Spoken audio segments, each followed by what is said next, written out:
Look out, we got a real badass over here.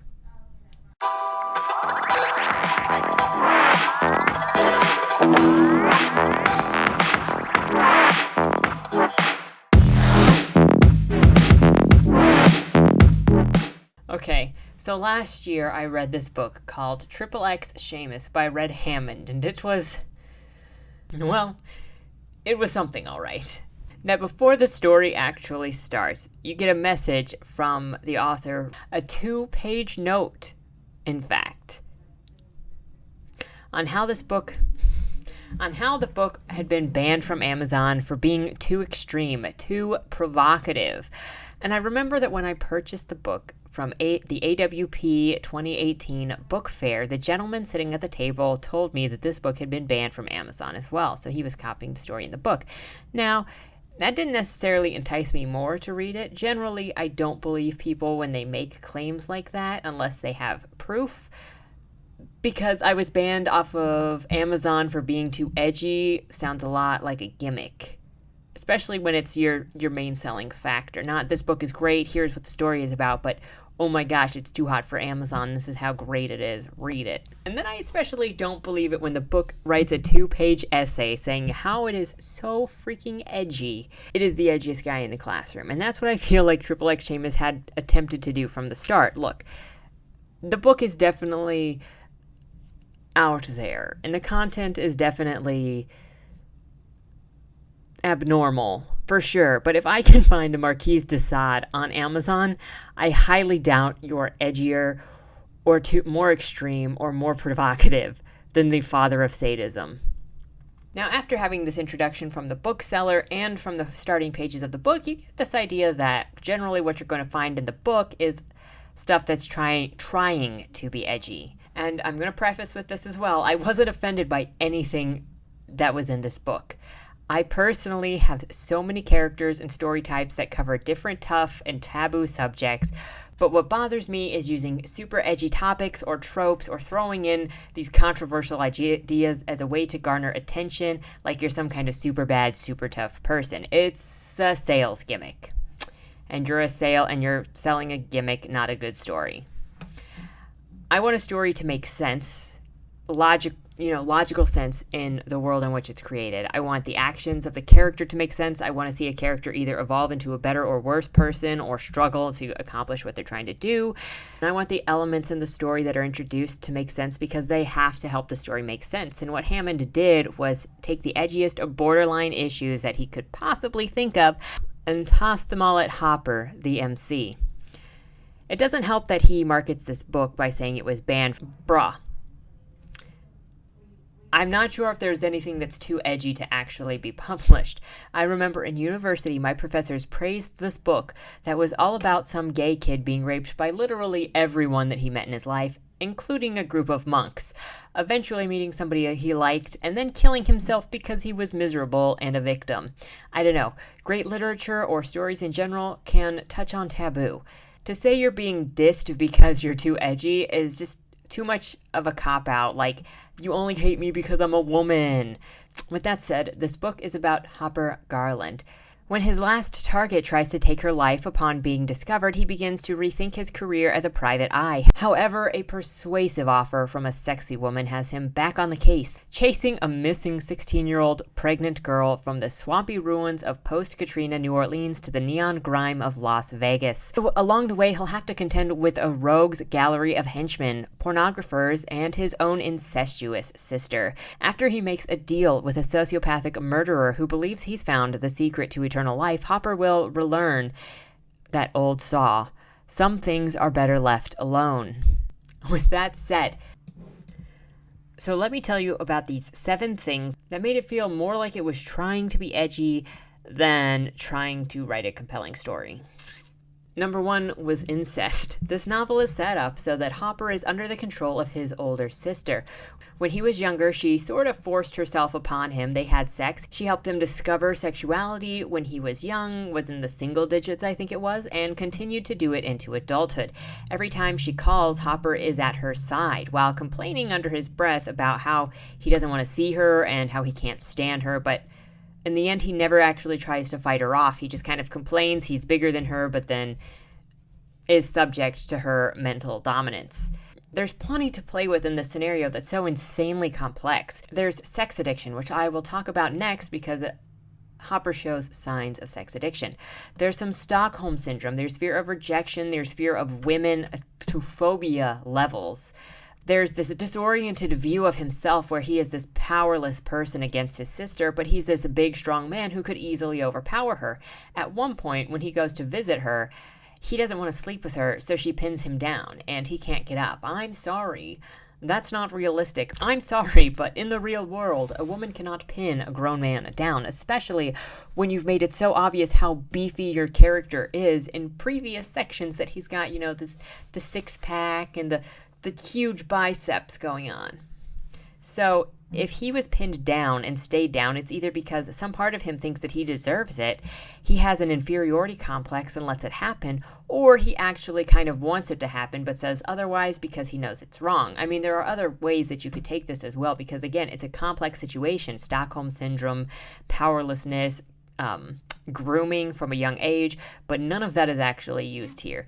Any of the options would allow for a very deep analysis into a broken mind that you don't even have to talk about. You just see this broken person, but Hammond doesn't really touch on any of them. Instead, Hopper comes off more psychotic, indecisive, and fake. He doesn't really want to say no to his sister, but he feels like he has to because incest is not right, and that's about as far as it gets, really. I got tired of hearing him complain about how much he hated his sister, yet every time she called, he drove to her house as soon as possible. He never even really tried to fight himself on it.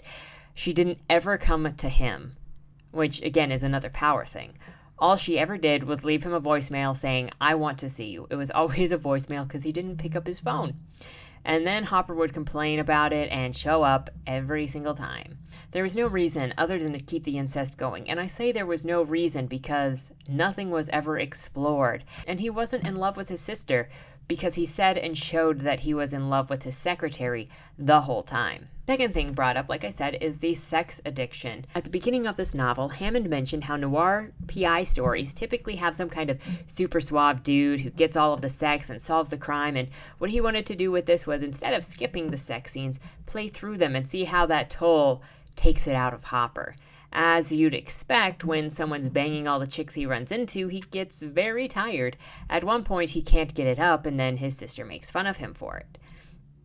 This would have been an interesting thing to actually explore. He states it early on that he's unable to say no to sex when a woman asks. This, in turn, makes the relationship he wants with his secretary hard because he cannot retain a faithful relationship.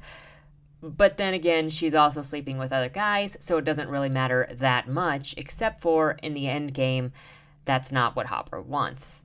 Throughout the book, different women leverage power over him by sleeping with him, and this can all probably be traced back to that relationship with his sister who groomed him when he was young and he was powerless against her at one point and kind of just retained that. This includes, there was a 16-year-old or maybe a 14-year-old at the beginning of the novel that gets him to kiss her for information because he's trying to track down this missing girl, and he tracks it to this 14 or 16-year-old, and before she will give him information, she says, "You have to kiss me, giggle, giggle," and uses that as negotiation power. Again, it's another woman forcing her sexualness on this guy. Later on, he massively harms another woman who wanted to have sex with him by using oil as lube. Later on, he gets stuck in a situation with a pornographer. The girl that he was hired to find is basically doing pregnant porn, and he's tracked her there.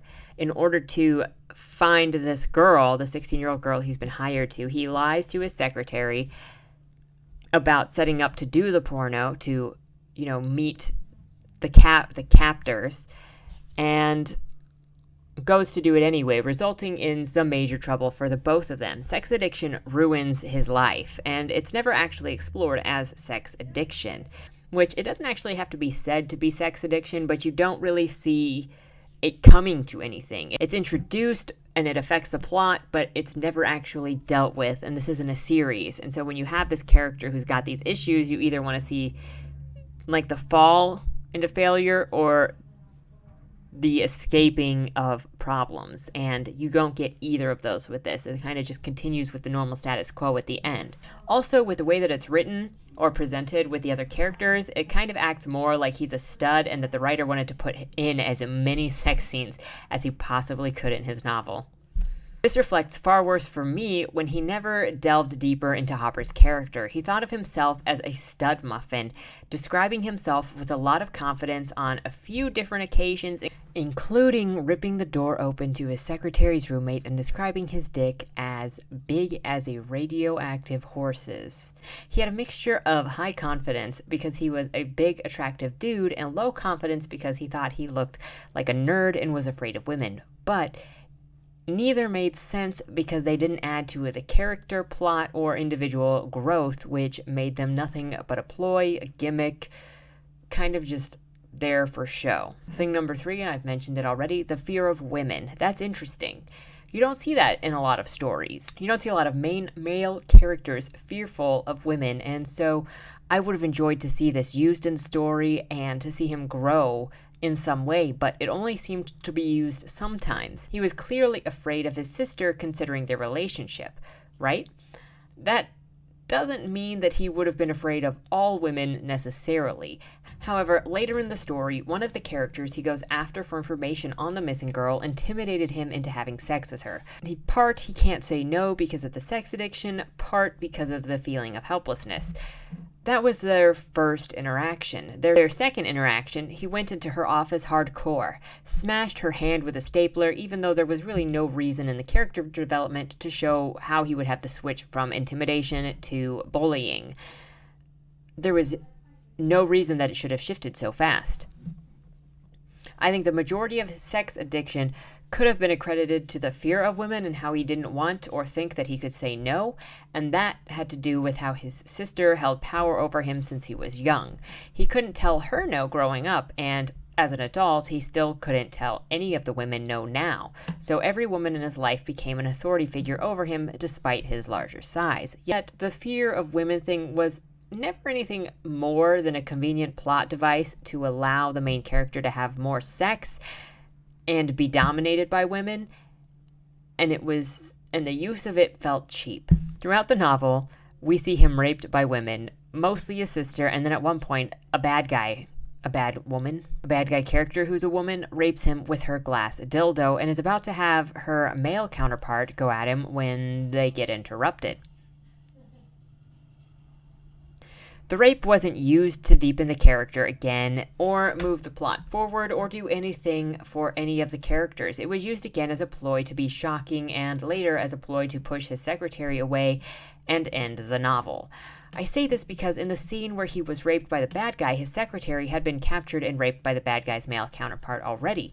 Following the rape, his secretary pretty much never talks to him ever freaking again, and by the end of the novel, she disappears into France somewhere because she never wants to see him again because she was raped by that guy on the porno set. Granted, I can understand that if you said, hey, I'm not going to go do this dangerous thing, and then you go and do the dangerous thing, and then I get abused because you went and did something without that you promised me you weren't going to do, I can see flying off to France and never talking to you again. But it was so cheap.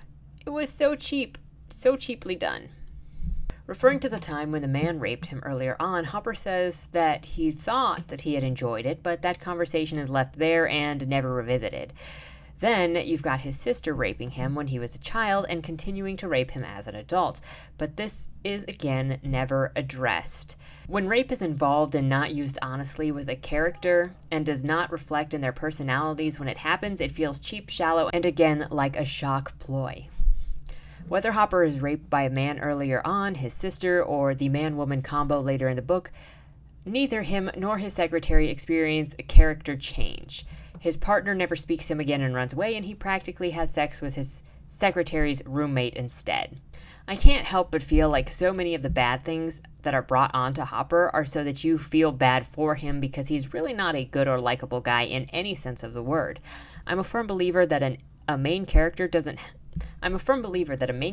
have to be likable, but they have to offer something of interest, and Hopper just does. He's got nothing to offer. So you rape him because who wouldn't feel bad for a rape victim, right? I see this used very often, that the main character is just continually abused and just has a bad life because that's being used to try to make you empathize with the main character. But if you don't care about the main character when they introduce all of this abuse, it does not create empathy. I'm sorry, it doesn't. So after all of that, this leads me to the closing part of the book that actually makes him less likable. That's right, all of this stuff happens in like the first half of the book, first 2/3 of the book. Thing number 5, romantic stalking.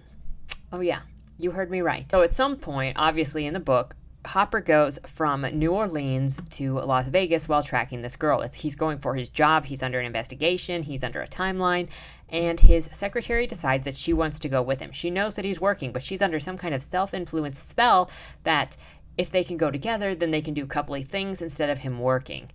His working on the case leads them both to be raped at the pornography studio. Then she doesn't talk to him ever again, leaves a letter that says that she needs some space and don't try to find her. And at the end of the novel, spoiler alert, he makes a couple of deals with some dastardly people in order to get minuscule information on where his secretary might be so that he can track her down, because he is a PI after all. I'm not sure if this is supposed to be romantic or creepy, because obviously Hopper is like damaged goods. I can't say what Hammond was thinking because I didn't get enough of a feeling of what Hopper's true personality was, and whether he was supposed to be a good person, a bad person, just a broken person. Obviously a broken person, but he doesn't ever face any of the bad things that have ever grown inside of him. And so then this just comes off as an obsession. I can recall reading an interview where the author, Red Hammond, said that he thought the ending was sad, but he heard readers were saying that it was a happy ending. Let me tell you why I'm thinking it's more creepy than anything. Hopper makes some very dangerous, very illegal deals to get information on a girl who fled the country to get away from him. The book closes with him talking about how his job is to find missing girls and how he will go to France and find his secretary. He says he's in love with her, but this is actually international stalking. It's not cute. When I went to Goodreads, I was surprised to find how many people loved his character as a good guy. He was a terrible, shallow character, not because the material wasn't there, but because the material was never explored. His character didn't learn or change or struggle or fail and think that he was doing better or pretend to be doing better. He saw all of these flaws and they were never once actually addressed, and they all came off like ploys and gimmicks and edgy cliches. In the end, he was a bad guy without ever realizing that he was a bad guy, which is interesting in itself. But all the other faults of the book kind of hide this. Thing number 6, abortion in the plot. If you didn't think this book was just trying to be edgy, you know you've hit it when the last 20 or 30 pages brings up abortion and the use of fetuses for scientific purposes. Abortion is a major hot-button issue in general, and if you haven't pissed someone off with incest, sex addiction, stalking, and rape, well, abortion is a sure way to do it. So earlier in the book, Hopper captures this man while he's chasing the 16-year-old, and he takes this man to an old mentor of his. The mentor shoots off the guy's leg and then proceeds to torture and punish him until death because he was a perpetrator of minors working in porn. The girl he's going after is 16 and working in porn, obviously. Near the end of the book, the man calls and says since he did a favor for Hopper, he'd like to be repaid for it now. They meet at a bar and he tells Hopper how he's developing Parkinson's and he wants to be frozen for a few years until the cure of Parkinson's exists. But in order to do that, he needs some stem cells from fetuses. First, he suggests Hopper breaks into an abortion clinic and steal them. Then he mentions convincing some woman to get an abortion. Then he mentions, if you bring me any pregnant chick, just some pregnant chick, I'll do the rest. Wink, wink. Well, I forgot to tell you earlier. Hopper's sister lied to him about being on the pill or whatever in order to trick him into getting her pregnant. Surprise! She wants the baby for whatever reason, probably more control over Hopper. So Hopper goes to his sister with a bottle of drugged up Diet Coke, the only thing that she drinks, and he always brings it for her. He's sweet and charming to her when she passes out, and he takes her to his old mentor to scrape out the fetus and eventually kill her. At least this would get her power off of him, right? However, the old mentor sees how beautiful Hopper's sister is and has other plans for her. This leads me to the Edgelord finale. Number 7. Living sex dolls. You heard that right. Rather than offing the sister as the mentor had originally offered, the mentor has instead decided that he'd like to give this girl, Hopper's sister, a lobotomy and keep her as a mindless living sex doll for a while. Hopper is rightly disgusted, but threatened out of the house before he can rescue his sister. He comes back the morning after to the mentor's house earlier than expected, fights the old man, and sets the house on fire to kill him. He carries his still living sister away and takes her home with a promise to take care of her until she is at full health again. And then he'll chase his secretary that he is so in love with. This book was such a bummer because I'm always looking for books that hit the taboo or do weird or strange or insanely dark things. This book had a lot of interesting elements. It definitely pushed the boundaries on what normal writers write about. However, none of the elements actually connected. None of them were used to build the story, and I didn't get to see Hopper grow for better or for worse. He was pretty much in the same state as he had always been in the whole way. He found the girl, got raped, lost his secretary, almost killed his sister. I'm not sure where the major climax of the book was, because it was all just kind of me, and you're not closed out. Instead, I just saw different taboo subjects tossed into a pot and stirred in an attempt to be too edgy for Amazon. All I want is for story elements to make sense, and this book is a revision or two away from just that, I think. Including Hopper's obvious love for his sister, which is fine to explore in this book. He's a broken man, and I want to see the broken, dangerous disaster that is this relationship with his sister.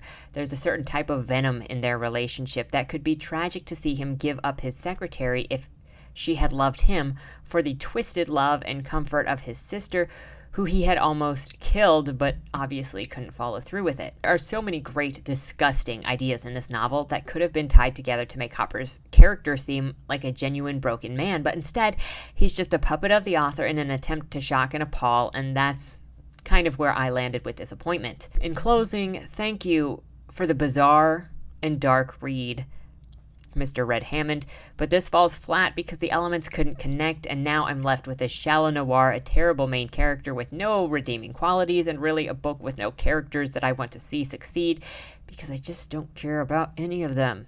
Good luck with your next novel, though. Despite how harsh this might all sound, I hope you keep pushing the envelope, because we need more people to write outside the box and be surprising. I give this novel a 1 out of 5 in enjoyment, but a 5 out of 5 in what the frick.